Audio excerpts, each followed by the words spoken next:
Boa noite para todos. Prazer sempre muito grande poder voltar a essa casa. E hoje, particularmente, o nosso objetivo é conversarmos um pouco sobre a questão da dor e do sofrimento na visão da doutrina espírita. Porque quando nós conhecemos a mensagem espírita, nós frequentemente nos indagamos, afinal, qual é o objetivo do sofrimento? Qual a razão pela qual sofremos? O que é que Deus quer de nós, oferecendo-nos experiências que nos fazem sofrer?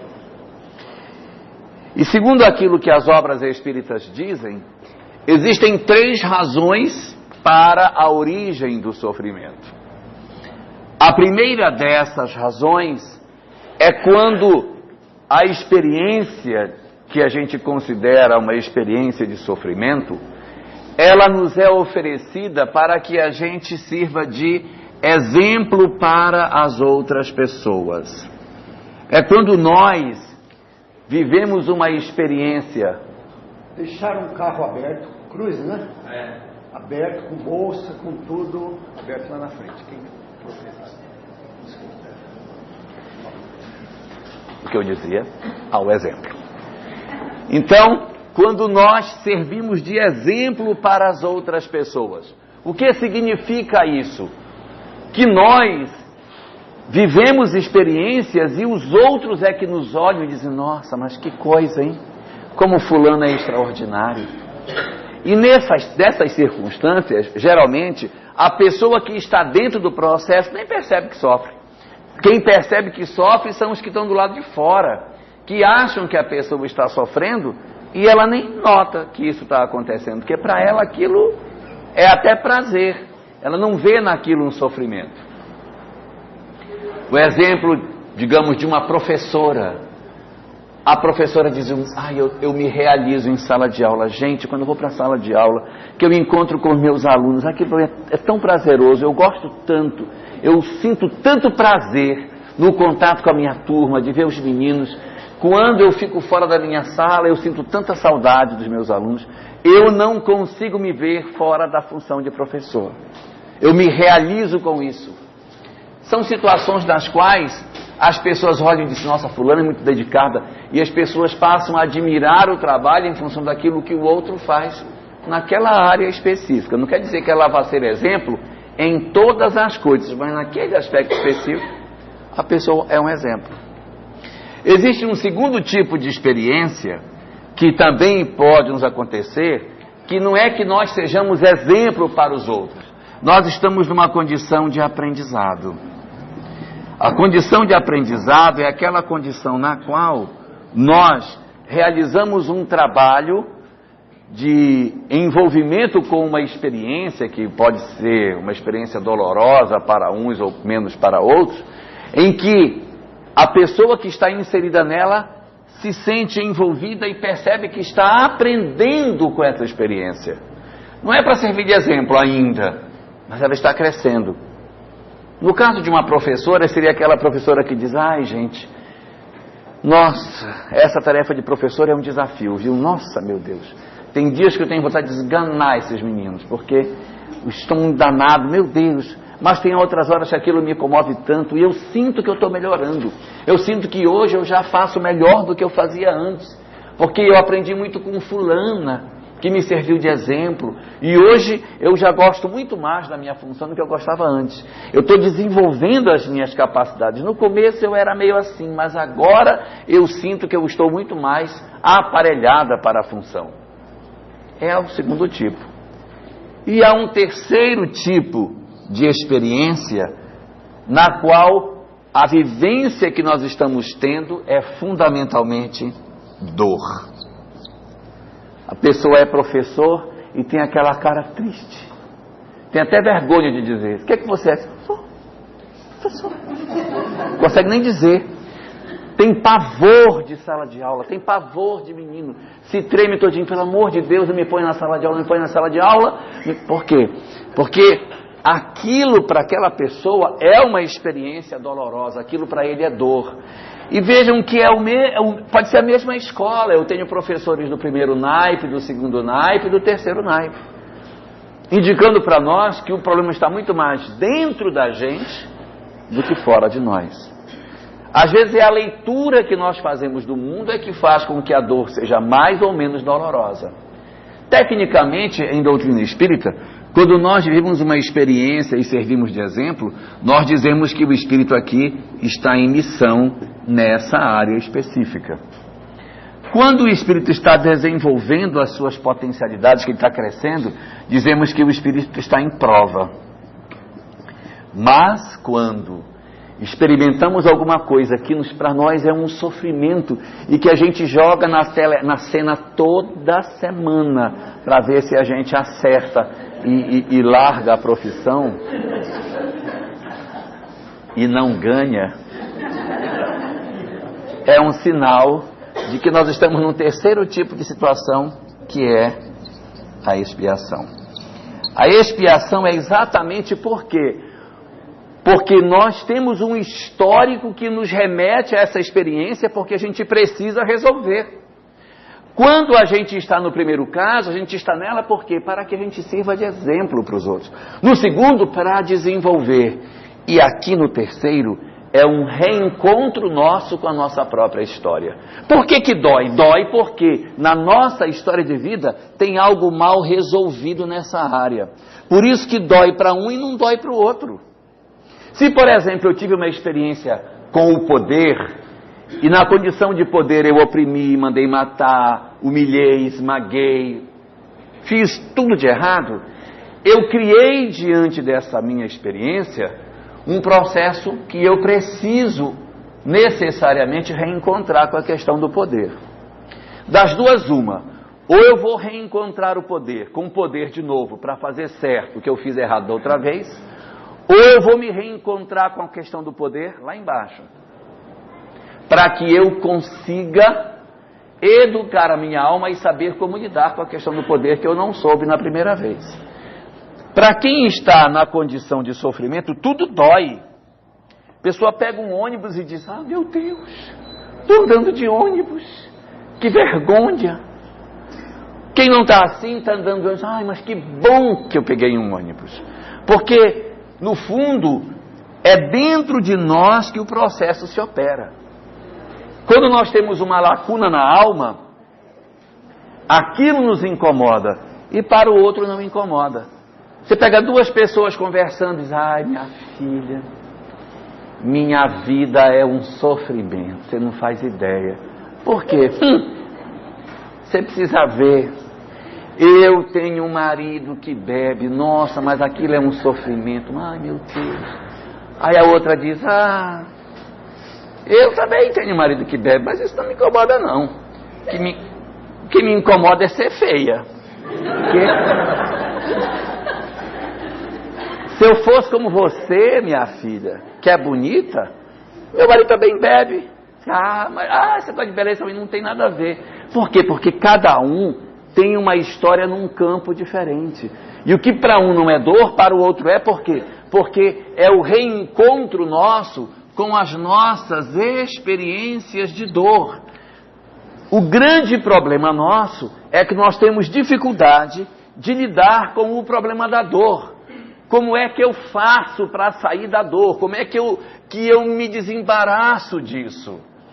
Nessa questão particular, dentro do budismo, existem algumas informações muito interessantes.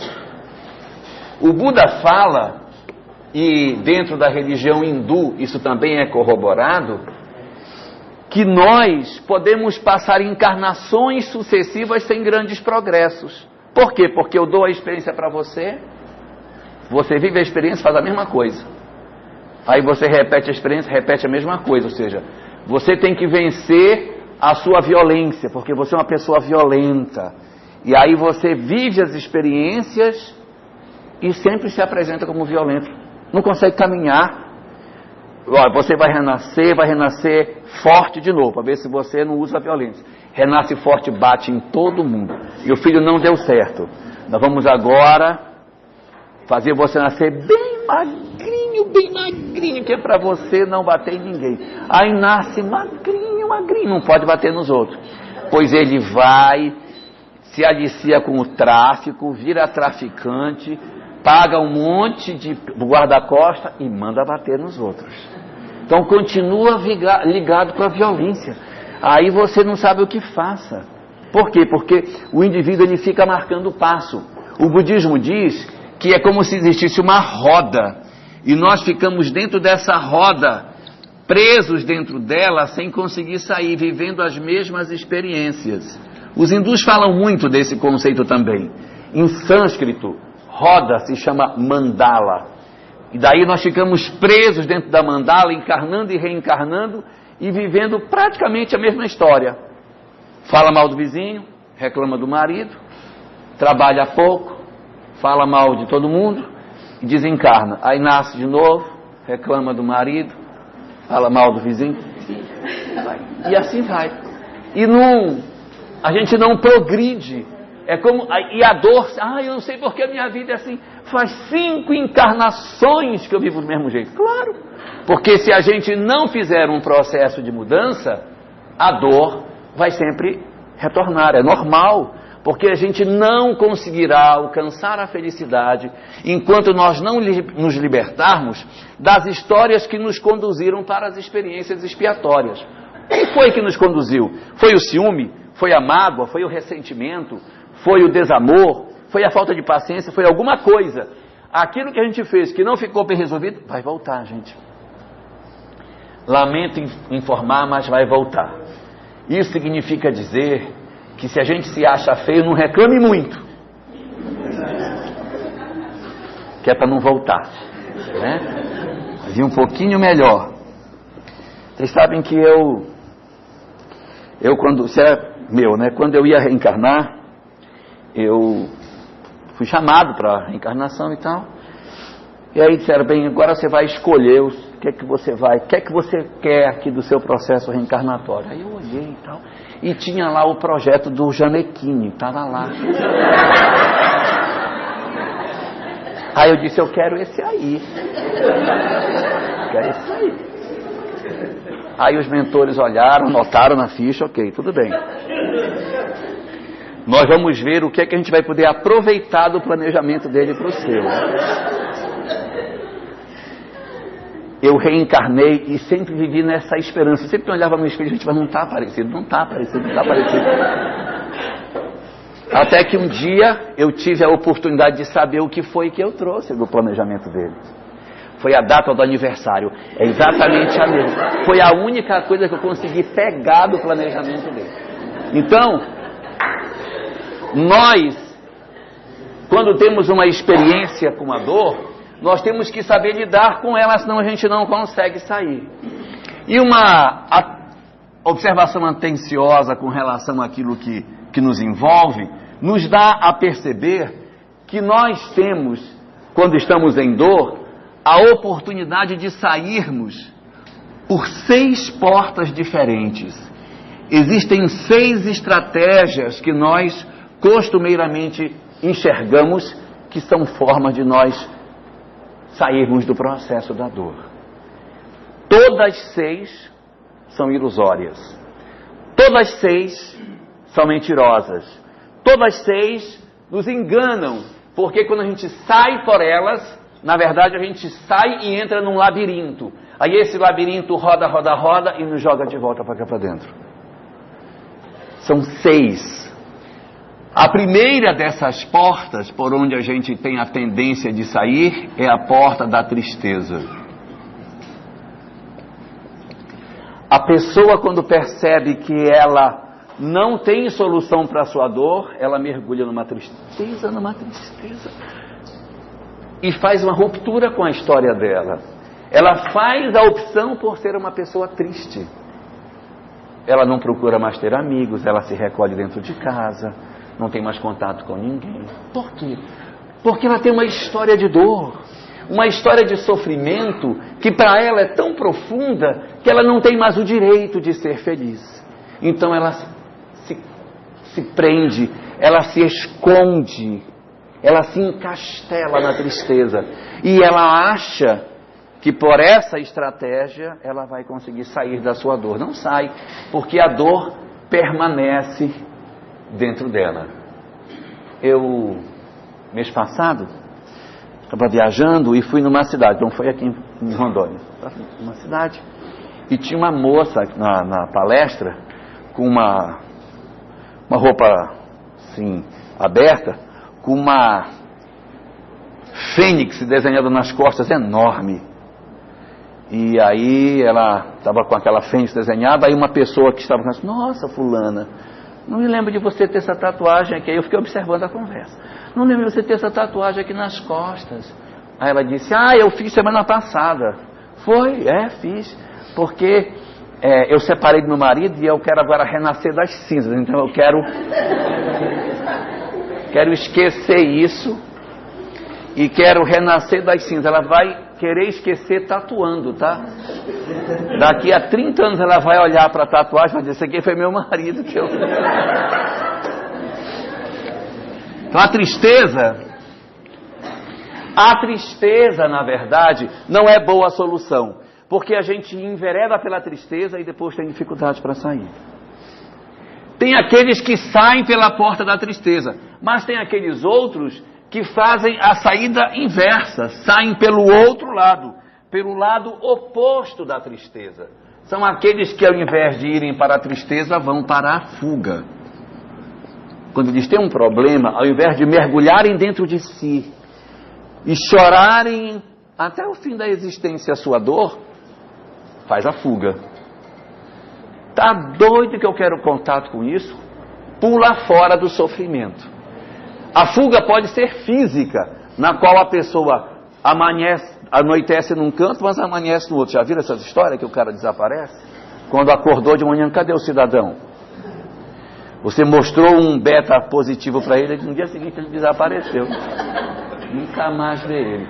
Então assim, a fuga é uma das tentativas de resolver, que também não vai resolver nada.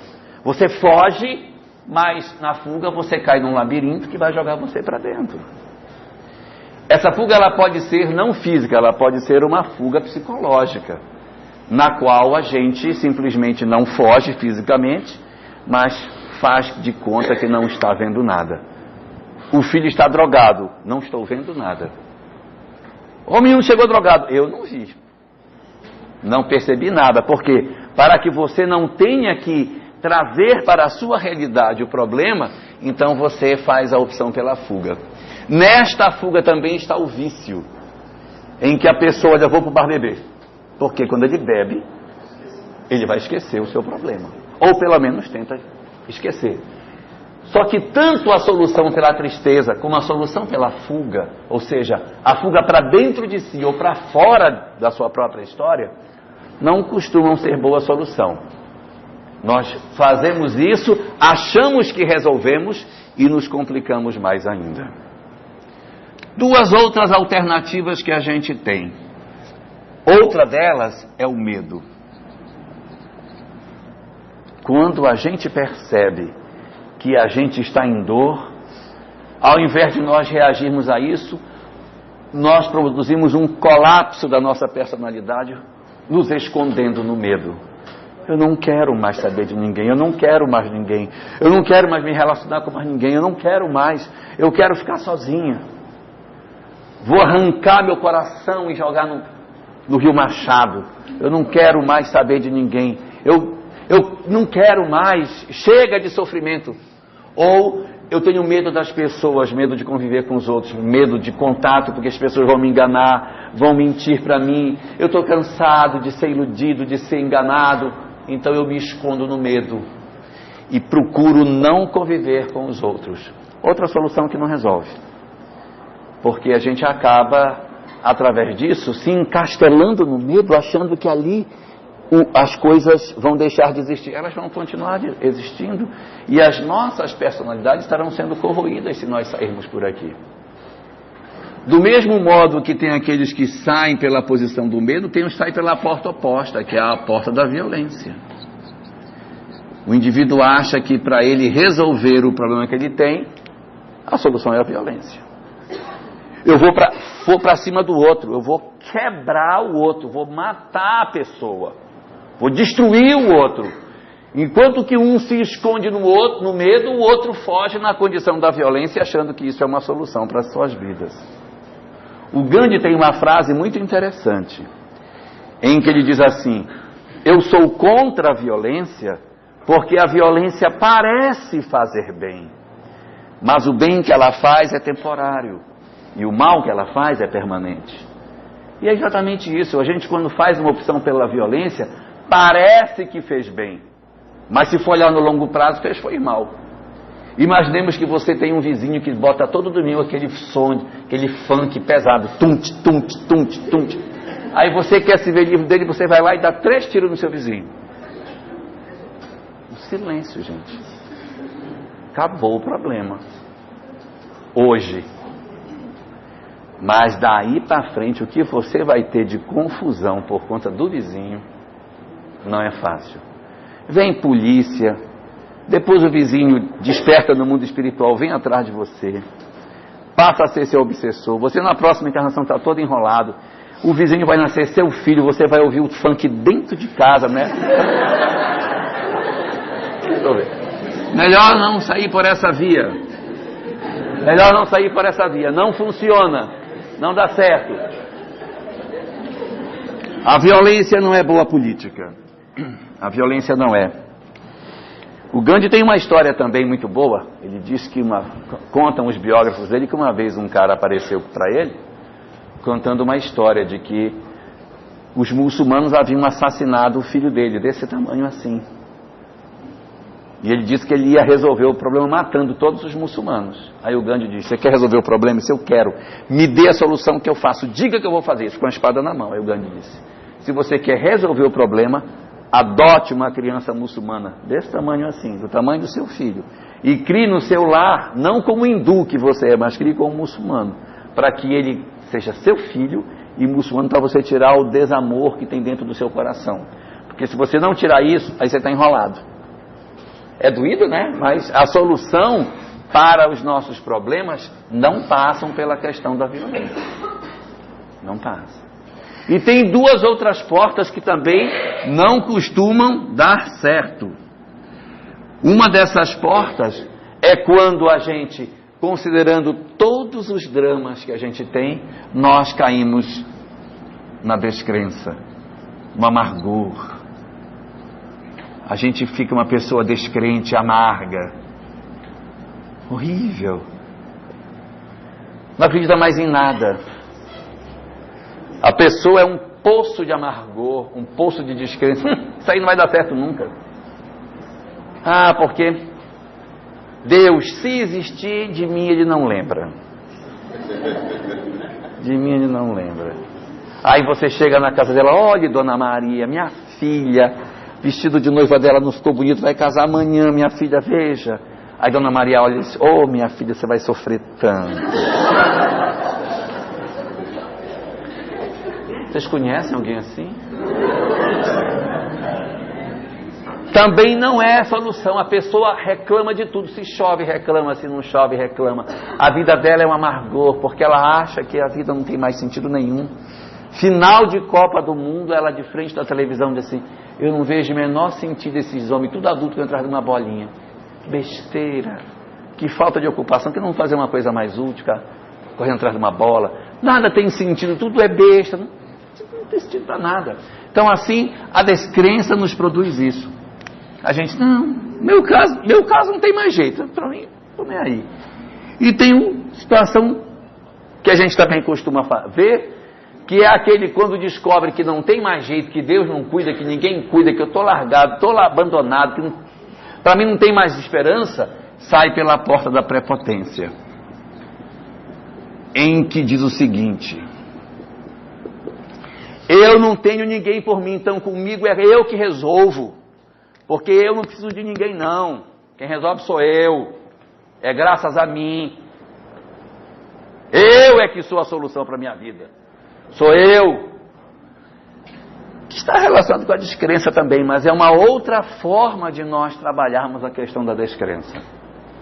Todas essas 6 portas não são boas. Todas elas nos conduzem a histórias que vão nos jogar dentro e a gente vai ficar mastigando, igual uma vaca, a vida, mastigando, ruminando, ruminando. Não avança. As existências vão se repetir praticamente com o mesmo jeitinho, porque você não fez o trabalho de ruptura dessa mandala. O Buda dizia que quando a gente rompe a mandala, que o indivíduo quebra essa mandala e sai, dizemos que nessa circunstância o indivíduo se iluminou.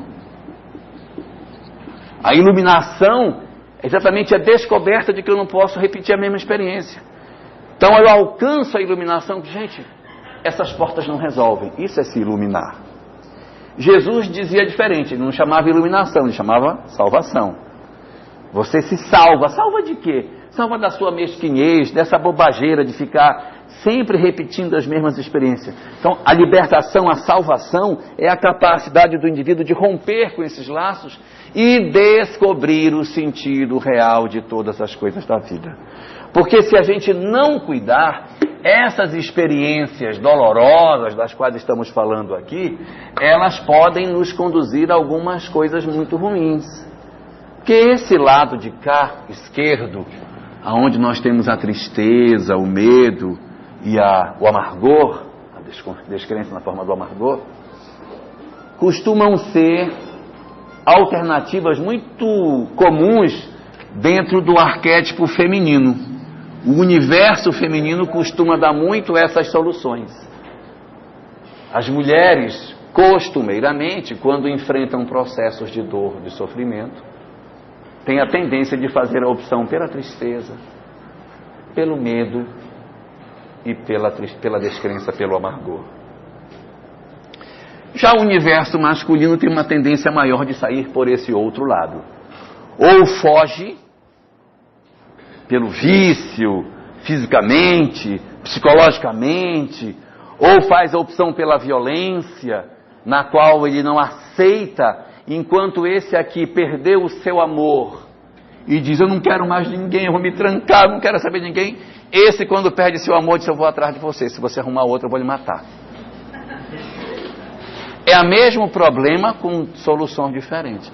Essa é uma solução mais feminina e esse lado de cá é uma relação mais masculina, da fuga, da violência e até da prepotência. Eu não preciso de ninguém, preciso de religião, eu sou, isso eu me livro e tal. É uma tendência de nós sairmos para um lado ou para o outro. Agora, quando nós resolvemos sair pelo lado esquerdo, abrindo a porta da tristeza, a porta do medo e a porta do amargor, da descrença de uma vez só, quando a gente abre isso de uma vez e passa por aí, nós corremos o risco de enfrentar um fenômeno chamado depressão. A depressão nada mais é do que quando você avança em cima da descrença. No meu caso não tem mais jeito, não tem mais solução para mim. O medo, eu tenho medo de tudo, me tranco no meu quarto, eu não quero saber de ninguém, eu quero fugir do mundo, não quero mais nada. E a tristeza. Quando conjugam-se essas três forças, aparece a depressão. E quando se conjuga a fuga, a violência e a prepotência, aí aparece a loucura. Loucura aqui não é a loucura física, é a loucura moral, em que o indivíduo, em função das opções que ele faz, ele simplesmente mete os pés pelas mãos. Ele agride pessoas, ele machuca os outros, ele machuca a si mesmo, ele destrói todo mundo que está ao redor dele, cria uma história de violência, faz um estrago na existência dele, exatamente pela capacidade baixa que ele tem de dar as boas soluções para os problemas que ele possa ter.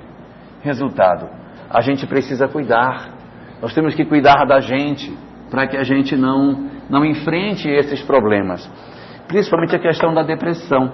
Porque a depressão é um problema muito crítico, que se a gente não cuidar, ela avança, avança, avança, e pode invadir determinados níveis em que a pessoa perde até o sentido de vida. Por isso que a gente tem que cuidar nela. Nós temos que saber até se a gente não está dentro dos nossos processos de dor, entrando numa dinâmica desse tipo, ou alguém dentro de casa que pode estar vivenciando uma dor repetida sem conseguir encontrar solução, abriu essas portas e está fugindo, de certa maneira, do seu processo de sofrimento, tentando se esconder na depressão, na tentativa de fazer com que isso seja a solução. É preciso que a gente descubra se a gente tem alguém em casa ou nós mesmos nesse estado para que a gente possa ajudar. Por isso eu vou colocar aqui 8 sinais típicos de depressão, mas eu não quero que ninguém grite bingo se tiver todos, tá? Primeiro sinal: instabilidade emocional. A pessoa chora sem motivo nenhum, gente. Sem motivo nenhum. Até com aqueles filmes da sessão da tarde chora. O choro está na garganta, está só querendo um motivo para sair. A pessoa já tem assim como se um punhal no peito, tudo emociona, tudo chora. Já está assim, por um fio, olhou, chorou. Esse é um dos sinais.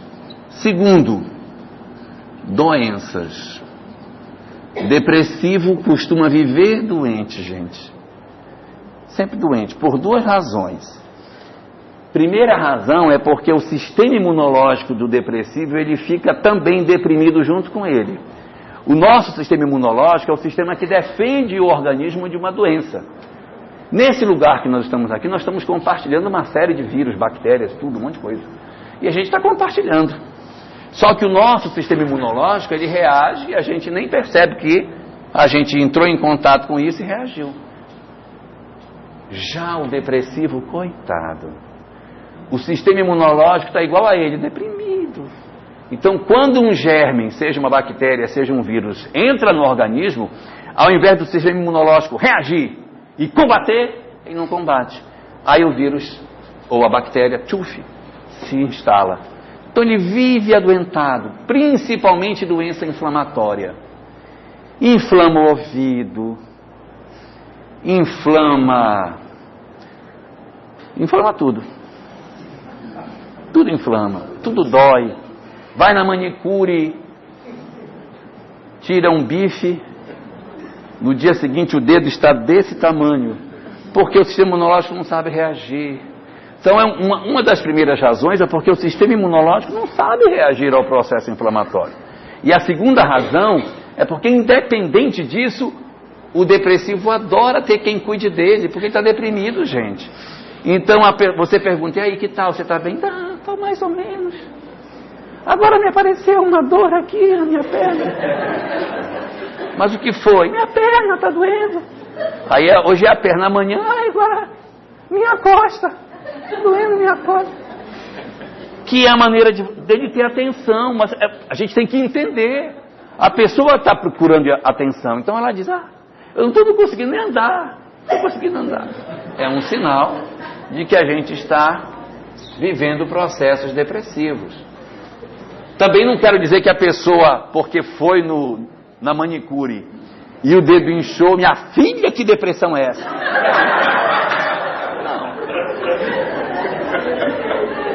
Não necessariamente é isso, mas pode ser. Pode ser.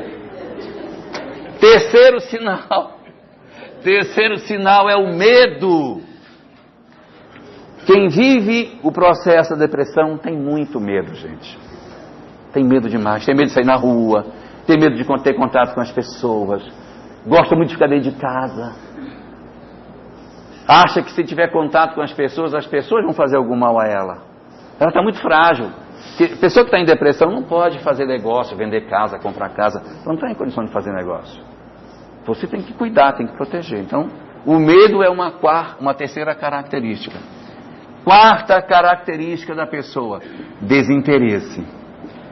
Ela perde o interesse pelas coisas. Ela olha tudo e não tem interesse com nada. Deixa até de se cuidar. Você chega em casa, está com a mesma roupa de ontem. Tomou banho? Não. Comeu? Não. Desconfie. Se alguém estiver em casa num processo de tristeza e deixou de se cuidar, observe Se a pessoa está perdendo o cuidado consigo mesmo, pode ser um indicativo de processo depressivo. Cabelo está do mesmo jeito, aquele cabelo todo langanhado. Cuidado, pode ser isso. Quinto, sono. Langanhado? Não? Mas você entendeu o que é? Isso aí que você entendeu. Outro dia eu ouvi uma que eu também não conhecia, que um cachorro tinha ficado engaçaiado na cerca. Mas eu entendi o que é. Sono, quinto sinal. A pessoa sente um sono, gente. Ela passa o dia inteiro deitada. Você chega em casa, ela está deitada. Mas também ela não consegue dormir. Dizer assim, ela dormiu. Não, ela não dorme, ela fica assim. Mas também não dorme. Ela fecha o olho, mas não dorme. E ela passa o dia inteiro pensando no problema dela. Ela fica ali e tal. Aí você chega, minha filha, você ainda está aí? Tô. Preparou o almoço? Não. Catou o feijão? Não. Catou o arroz, pelo menos? Não. O cachorro comeu? O cachorro comeu? Não. Se ele não se serviu, ele não comeu. Então, é complicado demais, porque a gente acaba tendo determinadas experiências na depressão que são muito tristes. A pessoa passa o dia inteiro, gente, é o dia inteiro, dias após dia deitado ali. Alguns vão para o quarto, colocam algodão nas frestas da janela para que a claridade não entre, para não saber se é de dia ou se é de noite. Depressão é um trem muito louco. Para que a luz do sol de manhã não invada o quarto, ela fecha tudo, ela tranca tudo, para que o quarto fique sempre escuro, para ela perder a noção do tempo. Sexto sinal. O único problema que existe é o meu. Só está focado no seu problema. Passa o dia inteiro, se for preciso, falando só do seu problema. Qualquer pessoa que chega, pois é, porque sabe, aconteceu comigo isso. A conversa é sempre a mesma, o sofrimento, a minha dor. É lógico que quando a gente passa por um drama muito forte, muito pesado, nós temos o direito de fazer um mergulho no sofrimento. Isso é um direito que a gente tem, mas você perder um filho, como é que você vai querer perder um filho? Não, eu perdi um filho, mas está tudo bem, não senti nada, está ótimo, não estou sentindo mais nada, acabou. Não, dói, gente. Nós temos que dar o direito da pessoa até mergulhar nisso aqui tudinho. A gente mergulha, mas tem que sair. E a gente tem que ajudar. E daí quando a gente fala assim que a pessoa fala muito no seu próprio problema, tem que dar um desconto. Se você passou por um drama muito sério, não pode ficar, pelo amor de Deus, já faz 2 dias que seu menino morreu, você fica falando só de negócio. Deixa a pessoa. Ela tem o direito. Esse momento é dela. Ela tem que chorar, tem que segurar na mão dela, acompanhar, se for o caso, chora junto. Isso é normal. Nós temos que dar aos outros o direito de serem normais. Não é porque a gente tem o conhecimento espírita que a gente vai virar robô. Dói, chora. Sentiu, chora. Mas se reconstrói. Existe uma característica que a gente tem que procurar ter na nossa vida, que é a capacidade de resiliência. O que é o dom de ser resiliente? É o dom de você sofrer um golpe e você se reconstrói depois do golpe. Eu vou dar um exemplo. Os homens vão entender porque eles entendem. As mulheres talvez não sabem o que eu vou falar, mas os homens vão entender. Aquela buchinha de lavar louça, que é amarela de um lado, verdezinha do outro. Conhece, né? Aquilo ali você pega na mão e amassa. É a dor. Se amassa. E aí quando ela está debaixo da pressão, ela se esmaga todinha. Quando termina a dor que você abre a mão, ela retorna. Isso chama-se resiliência. Agora pega uma folha de papel. Amassa. Soltou nunca mais. Isso é não resiliência.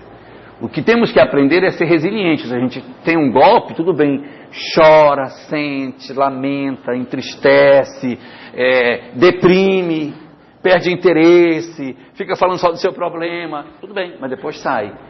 Com a ajuda das pessoas, temos o direito de sentir dor. Ninguém aqui é robô para dizer, não, sentir foi nada, estou ótimo. 7º sinal, desejo de fugir. Gente, depressivo é louco para desaparecer, ó.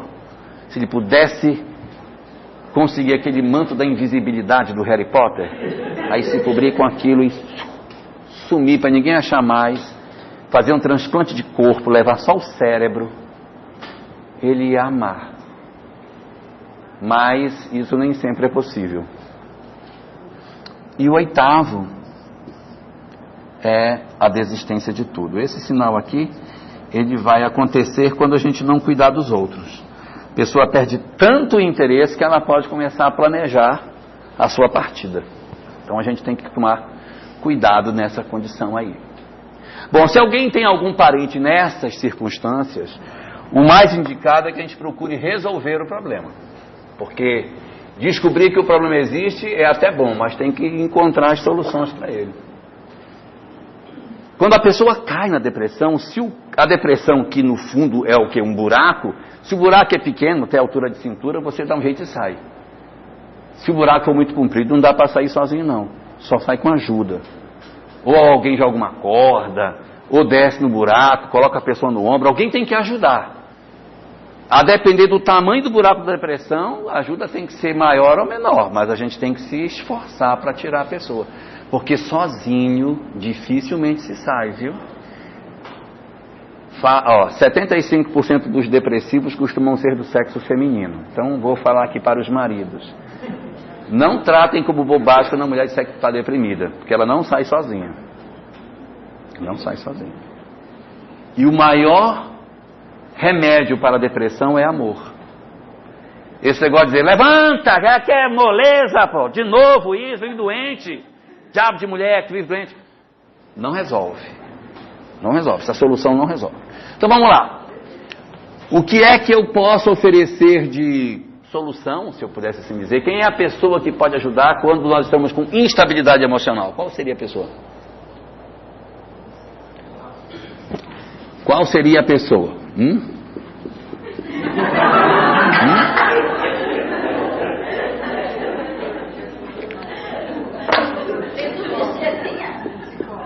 Psicólogo. O psicólogo, se você não tem um psicólogo, tem que ser um psicólogo bem orientado, porque se for um psicólogo louco, melhor nem ir. Mas porque tem psicólogo louco. Diz, minha filha, realmente seu caso não tem, se mate. Tem.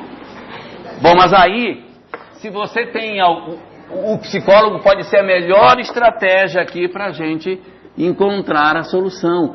Porque a gente precisa conversar, precisa dizer, precisa falar, precisa se expor, até descobrir coisas sobre nós mesmos que nós não sabemos. O psicólogo é a melhor pessoa. Às vezes, esse psicólogo aí pode até ser exercido por alguma pessoa da nossa confiança, que é uma pessoa madura, que nos ouve, que pode até nos aconselhar. Mas um psicólogo é um profissional excelente para atuar aí. Vai nos ouvir, vai nos aconselhar, vai nos ajudar a descobrir até quem nós somos. Na mesma linha, para resolver o problema da doença, qual seria a pessoa? O médico.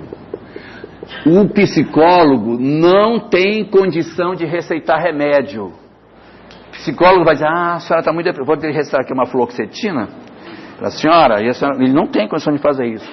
Se o psicólogo perceber que a pessoa precisa de uma reposição de algum tipo de medicamento, ele vai dizer, procure doutor fulano, que ele vai lhe receitar um remédio para lhe ajudar. Pode ser um remédio para as questões inflamatórias que a gente está, pode ser um antidepressivo, pode ser alguma coisa, mas o médico ele pode ser muito necessário. Às vezes, só a conversa com o psicólogo já nos ajuda, nem precisa do médico. Mas tem vezes que a gente tem que ir para uma medicação, sabia? É tão complicado, tem que ter uma muletinha para você poder andar, depois você solta para você voltar a andar, mas às vezes a gente pode precisar de uma medicação, nem que seja por um tempo, para poder equilibrar as nossas energias. O medo. Bem, Dizem os estudiosos que o medo decorre do desconhecimento. A gente tem medo daquilo que a gente desconhece. A melhor forma de não ter medo é conhecendo. Nesse aqui, a religião faz um papel maravilhoso, porque a religião vai dar a informação do conhecimento que eu preciso. E aí pode ser, evidentemente, qualquer uma. Pode ser a Igreja Católica, pode ser a Igreja Protestante, pode ser o Centro Espírita, pode ser qualquer uma das opções que a gente quiser. No caso específico da doutrina espírita, tem a vantagem, não é? De você poder entender melhor a questão da reencarnação, da comunicabilidade dos espíritos, do processo obsessivo e de todo um conjunto de fenômenos que nos ajuda. Mas se você se sente fortalecido na Igreja Católica, ótimo. Se você se sente fortalecido na Igreja Protestante, ótimo. Na Casa Espírita a gente tem o dom de poder estudar também esses outros conhecimentos que nos ajudam no processo de compreensão do que seja o existir. Mas o medo se combate com o conhecimento, com frequência em igreja, na busca de uma proteção, para que a gente se sinta guardado e sair dessa questão do medo. Desinteresse. A pessoa fica em casa o dia inteiro, não faz nada, gente. Nessa hora, quem é importante para o desinteresse são os amigos.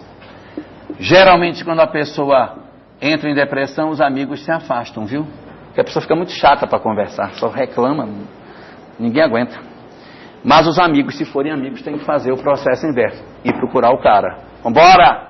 Vamos caminhar, tem que tirar o depressivo de onde ele está. Vambora, vamos sair daí, vamos fazer uma caminhada, vamos lá, vamos dar bota uma bermuda colorida, né, para a pessoa ir, para não ir todo cinza, né? Bota aí uma roupa bonita. Bote uma roupa boa.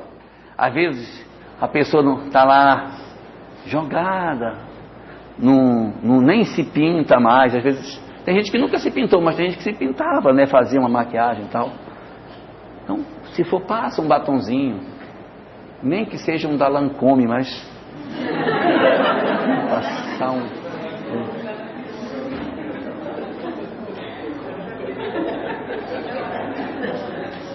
Vocês estão conhecendo muito. Então... Oi? Como é o nome? Maibelline. Maibelline? Maibelline. Maibelline? Certo, olha a propaganda. Então, os amigos são muito importantes nesse processo, porque eles retiram a gente, levam para passear. Tem que tirar a pessoa daquele marasmo, porque se ela ficar naquelas paredes, olhando para um lado para o outro, aquilo está cheio da dor dela, está cheio de espírito, tudo semelhante. Ninguém sabe quem chora mais, se são os de cá, se é os de lá. Então, fica um círculo vicioso de realimentação de tristeza que ninguém sai. Então tem que pegar a pessoa, vamos embora, vamos sair, vamos para um canto, vamos fazer alguma coisa. Então você tem que levar a pessoa para que ela vá para um canto, tira ela no final de semana, vamos para uma praia, vamos para um banho. Mesmo que ele vai ficar, leva o cara, leva ele. O sono. O sujeito dorme mais do que deve. Nesse aqui, a família é o melhor instrumento, porque ela pode dar a dinâmica da hora da pessoa deitar. Não, falando, vamos levantar. Só que, tanto os amigos quanto a família, para que eles possam ajudar, vou passar do tempo. Tanto a família quanto os amigos, eles para poderem ajudar, eles precisam obrigatoriamente trabalhar com amor. Não vale chegar com o depressivo, às vezes ele está lá deitado na cama, aí a mãe chega, levanta, fica o dia inteiro deitado, bora aí, pega o lençol, sai daí. Isso não resolve, não resolve. Tem que saber pegar a pessoa, preencher a vida dela, tem que se sentir amada, tem que se sentir protegida, senão a pessoa não consegue caminhar. Daqui, a família é o instrumento mais poderoso para resolver essa questão. O problema é da pessoa só pensar na sua própria dor. Ai, meu Deus, minha dor é a pior dor do mundo. Melhor estratégia, o próximo. Só que nessa estratégia de se procurar o próximo, às vezes a gente erra. Porque diz assim, vou levar você lá para a ala do paciente terminal de câncer, lá do hospital central, do hospital regional. Para você ver o que é bom. Aí você vai ver o que é bom. Pega a pessoa que já está depressiva e leva lá. Das duas, uma. Ou ela vai voltar pior do que ela foi, ou ela vai voltar com um sentimento extremamente sádico, que é: graças a Deus não sou o último da fila. Tem gente pior. Quer dizer, eu tenho que encontrar uma pessoa pior do que eu para eu ficar bem. Isso é sádico. Isso não é normal. Isso é: ai, gente, eu achei que eu estava mal, mas eu fui lá, olha, eu estou bem. É uma ilusão isso. Mas o próximo é a ferramenta para a gente conseguir isso. Como? Não leva no hospital. Leva a pessoa, porque já que ela está focada só no problema dela, leva a pessoa para focar no problema dos outros. De que maneira? Coisas menos dolorosas. Pega a pessoa que está depressiva e diz: vamos embora, fulano, fazer reforço escolar. Leva para fazer reforço escolar. Ensinar, leva para a creche, para ajudar a ver a criança, sabe? Dá um banho no menino, ensina, faz tarefa. Tira o cara da rotina dele, ele tem que sair da rotina dele de sofrimento. E aí, quando ele começar a fazer as crianças juntarem as letrinhas, B com A. Na minha época, na época do Chacon também era assim. A gente aprendia B e abria A. B com A, Bá. Hoje não é mais. Hoje a pessoa vai para a aula, né? A professora põe assim: pipoqueiro. Aí diz: leia, meu filho. O menino vai ler pipoqueiro. Mas na minha época a gente aprendia na letrinha, o Bzinho. Aí a criança ia aprender a ler. E não existe nada mais mágico, nada mais emocionante do que uma criança juntando letras. Gente, é uma emoção. Quando ela começa a se alfabetizar, que ela começa a olhar para as placas e começa a ler. É uma coisa indescritível. Na rua, o que ela vê na rua, ela descobre o mundo. É uma coisa linda. E aí, você pega essa pessoa que está dizendo: eu não presto para nada, eu sou inútil, eu sou imprestável. Você dá um sentido à vida dela. Porque o importante é você saber que mesmo você não sendo perfeito, você é útil para os outros. O que você tem que fazer é provar para o outro que ele é útil para as outras pessoas, sim. Isso é muito melhor do que levar a criatura lá no hospital para ver os pacientes que vieram. Você vai fazer uma visitinha rápida na UTI, rapidinho e sai. Então você pega a pessoa e leva para ela fazer um trabalho em que ela vai descobrir o quanto ela pode realizar as coisas, o quanto ela vai se preencher com a ação junto aos outros. Com relação à questão de fugir, a gente geralmente foge porque não quer fazer o nosso processo de autoconhecimento. Nós precisamos entrar em contato conosco mesmos, descobrir quem nós somos, descobrir o que foi que nós fizemos com a nossa própria vida, quem somos nós, quais são as nossas potencialidades em termos de conduta, o que é que nos incomoda, para que a gente consiga sair da condição de fuga e aceitar aquilo que nós somos. O processo de autoconhecimento, estávamos falando hoje pela manhã, do autoconhecimento, da autoaceitação, né? Todo esse processo para até chegar no auto-perdão, para que a gente consiga sair desse sentimento de fuga. E a desistência, ela só vai acontecer se nós não cuidarmos de tudo isso. Se a gente não fizer o trabalho de socorro, a gente vai ter muita dificuldade para sair dessa dinâmica toda. Por quê? Porque se a gente não utilizar essas estratégias, a gente vai ficar tentando sair pela descrença, pelo medo, pela tristeza, pela fuga, pela violência, pela prepotência. Isso não vai levar a gente a canto nenhum. Vai sair, entrar de novo, sair, entrar de novo, e a gente não vai achar as portas de saída. Porque as portas de saída estão todas elas aqui embaixo. Existem 3 portas que realmente nos libertam. E a gente tem dificuldade de achar essas 3 portas aqui. Porque a gente fica olhando tanto lá para cima que não enxerga as 3 que tem aqui. Então é mais ou menos assim. Ao invés de a gente ficar preso na prepotência ou ficar preso no amargor, que nos remete a um processo de descrença, de afastamento de Deus, em vez de ficarmos saindo por essas 2 portas, a melhor estratégia é sairmos por uma outra, na qual a gente vai trabalhar a questão da fé. Esse é um dos pontos para a saída, o fortalecimento da fé. Processo de depressão nasce fundamentalmente porque o fio invisível da fé foi rompido. Nós perdemos a crença de que alguém nos cuida. Quando isso corta, paf, o indivíduo se sente desamparado, sozinho. E ele, por conta disso, se projeta num processo de sofrimento. Para que a gente resgate a criatura, tem que jogar a corda para que ele saia de lá. A corda que a gente joga é a fé. É com essa corda que ele se agarra e aí você vai puxar ele para fora. Se ele não tiver a fé, não tem como ele subir. Só que a fé não é um produto que se compre na farmácia. A fé você tem que desenvolver. Como que a gente desenvolve a fé? Tem que existir uma ferramenta de como é que a gente desenvolve a fé. Como que a gente vai fazer isso? Temos que descobrir. Ora, muitos de nós escolhemos a solução da violência para a nossa vida. Outros a opção do medo. Essas duas aqui também não são soluções adequadas, porque eu vou me relacionar com o outro fugindo dele, ou eu vou me relacionar com o outro agredindo. Não é a melhor opção. A melhor opção é a gente encontrar uma outra saída, que é o amor ao próximo. Esse amor ao próximo é que é a grande estratégia. É o amor ao próximo que vai nos ajudar a desenvolver a fé. Na obra Entre Irmãos de Outras Terras, existe uma mensagem na qual os Espíritos dizem o seguinte: que a fé é o galardão que Deus reserva a todos aqueles que se credenciam na obra do bem. Quando a gente faz alguma coisa na obra do bem, nós ganhamos fé. Não é que seja uma paga que Deus diga assim: ah, você está fazendo bem, né, meu filho? Então vou lhe dar um pouquinho mais de fé para você. Pegue mais um pouquinho para você. Você está fazendo pouco bem, vai ficar com pouca fé. Não. É um processo natural e reflexo. Vejamos nós.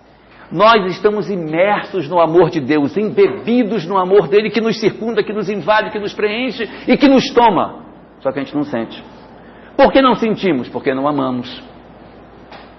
Quando eu me tranco no meu processo depressivo, o que é que eu fiz? Eu implodi o meu eu, puf, e me tranquei dentro da minha intimidade. Deixei de sentir o amor que tinha aqui fora. E eu digo, não existe nada lá fora, eu só tenho sofrimento. E aí todo o mar de amor que tem aqui, eu não sinto mais, porque eu estou trancado só pensando na minha própria dor. Quando eu fico pensando só no meu problema, eu não enxergo o outro. E como eu não enxergo o outro, eu paro de sentir a energia do amor que me circunda. E aí eu começo a ter a sensação de que eu estou abandonado. Quando eu saio do meu casulo e vou ao encontro do outro, e eu vou ao encontro das pessoas e faço alguma coisa em favor do meu semelhante, eu experimento uma sensação que está reservada somente para as almas que se credenciam na obra do bem.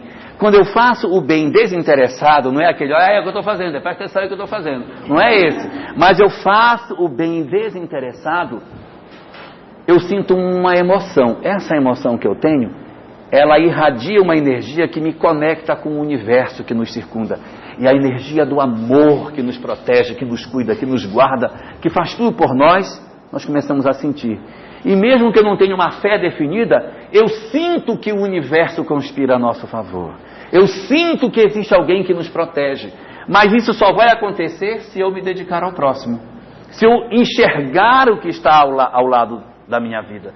Se eu ficar trancado no meu mundo, eu não vou sentir o amor que Deus tem por nós. Resultado, a fé vai ser conseguida a partir do amor ao próximo. E já, se eu saio pela tristeza ou pela fuga, é uma tentativa de fugir de mim mesmo, da minha própria história. Melhor solução é o amor a nós mesmos. O amor a nós, o amor a si mesmo é a grande chave para que a gente consiga realizar a transformação das nossas vidas. Em síntese, não são 6 portas, são 9. Acontece que nós só enxergamos 6, mas tem 3 que são as únicas que abrem, que é o amor a Deus, o amor ao próximo e o amor a si mesmo.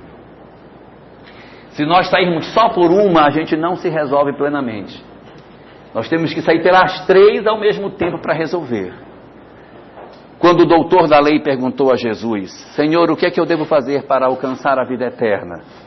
Ele disse: amar a Deus sobre todas as coisas e amar ao próximo como a si mesmo.